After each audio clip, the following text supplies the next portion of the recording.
So Damon and Elena finally together. How's that going to play out? Plain sailing or not?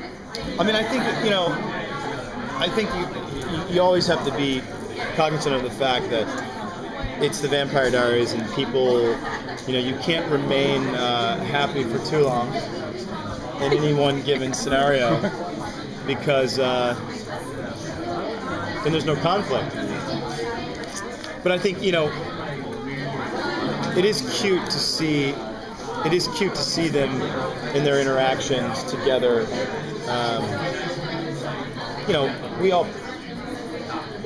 I think anyone, whether it would be Nina or Paul or myself, or anyone will tell you it's typically going to be a lot more fun to play the bad guy or the bad boy, the bad girl, because it's just more dynamic, they're more fun. But it is cute to see Damon and Elena and their interaction.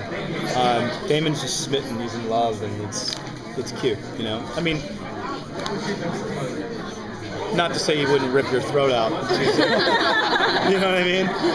It's the guy who, he has the same look on his, he would have the same smirk on his face as if he was saving a kitten out of a tree or ripping someone's head off. It's the same to him. So you have to preface it by, this is the type of man you're dealing with. You know what I mean? How does his newfound love with Elena affect his relationship with his brother?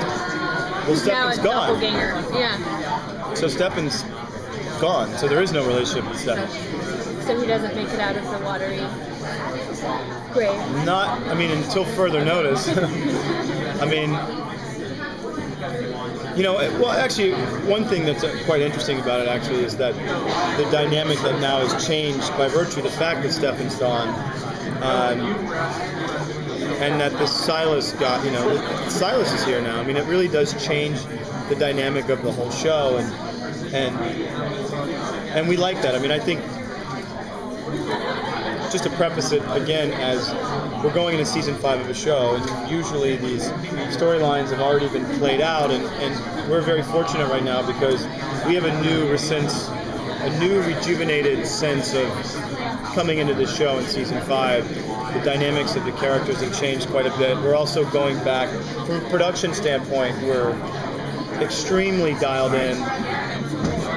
The way we may have been season 1, we were flying by the seat of our pants, we were shooting the story, there were like little movies every week. We're going back to that, even photographically, dialing it down, the color way down. It used to, Vampire Diaries was so dark, sometimes you had to really squint at the television to see the reaction of a character, but that's the movies that we love seeing are like that. Not everything is bright and poppy and sunny, and it was, we got away from that in season 3 and 4 of the show, and so we're excited to kind of go back to that and bring it back down to, instead of condensing an A, B, C, D, E, F, G storyline all in one 46-minute episode of television with things exploding, we're going back to this really human well, not necessarily human, but the interaction between characters and really what it elicits in the audience. So we're digging it. Last question. So did I hear that Jeremy's moving in to the boarding house? Jeremy? It's not really a boarding house. That was like the beginning of season 1, and it literally looked like a boarding house. It's just a mansion. He is living there, getting him ready for school, cutting the crust off of his PB&Js for him. Yeah, it's gonna, I said to Julie, I think the funny thing is Elena comes back to Salvatore Mansion, and there's like game rooms and like rooms with stripper poles in them, and the boys. He's 18, Damon's 172. You know what I mean? It's a good mix of demographics there. Thank you guys so much. Enjoy the con. You too.